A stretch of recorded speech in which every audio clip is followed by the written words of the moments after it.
Fare 3 euro. Ma vedi, ma loro vendi da 10 euro, signore. Una caratteristica. 10. Allora Maria, Potremmo fare 7 euro.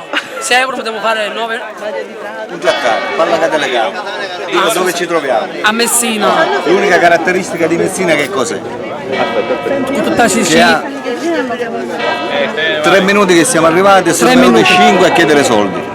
5. 5. Madre, figlia, fratello. Fratello. C'era pure il cugino che se. Cugino. C'è tutta famiglia. C'è tutta la famiglia che in 3 minuti 5 ci hanno domandato soldi. Peggio Per cui di- sarà, naturalmente, peggio di stare penso, in Tunisia. Una caratteristica. Una caratteristica di Messina. Di Messina. Poi un'altra cosa, scusa, ti faccio un po' di pubblicità, la vuoi? Sì, va bene. Come ti chiami? Giovanni. Abbiamo trovato qua Giovanni.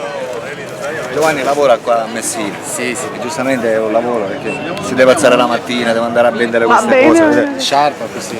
Giovanni vende sciarpe e non è che le vende care, perché volendo, quando le vendi Giovanni? 5 euro. 5 euro, però guardate che bella sciarpa. Guardate, è una sciarpa veramente bella.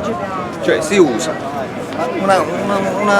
Un opzionale per la donna moderna, anche per i turisti. Che poi Giovanni se lo merita, perché per dove c'ho. Sei tunisino? Io sono marocchino. Marocchino, quanto tempo è che sei qua? Io qua 4 anni. 4 anni. E fai sempre prendere sciarpe? Sì, certo. Sì, E come si lavora? bene, bene, così così. Lavora con i turisti, perché lavorando con quelli della città. Ma io sto lavorando con gli italiani, i turisti non ci sono.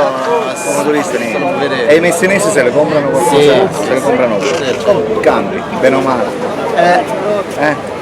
Quando sei venuto 4 anni fa, sì, qua a Messina, sei venuto direttamente a Messina? No, io sono stato a Grecia, poi Italia. Qua. Che cosa ti aspettavi che fosse l'Italia? Te l'aspettavi meglio? Sì, è meglio. Meglio. E invece l'hai trovata che c'è pure crisi. Sì. Non ti dico come a Tunisia, ma quasi. No, comunque quasi. Quasi. Qui, però posso assicurarti che ci arriveremo. Peggio della Tunisia.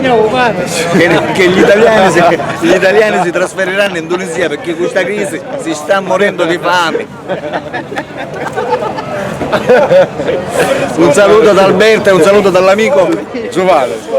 Quindi i Marocchino. tunisini si stanno trasferendo in Italia e noi italiani in Tunisia andiamo. Certo. Io sono marocchino, benvenuti nel mio paese. Ci dobbiamo trasferire in Marocco. Cambiamo meglio. Sei stato in Marocco? No, io sono stato in Io in Tunisia sono stato.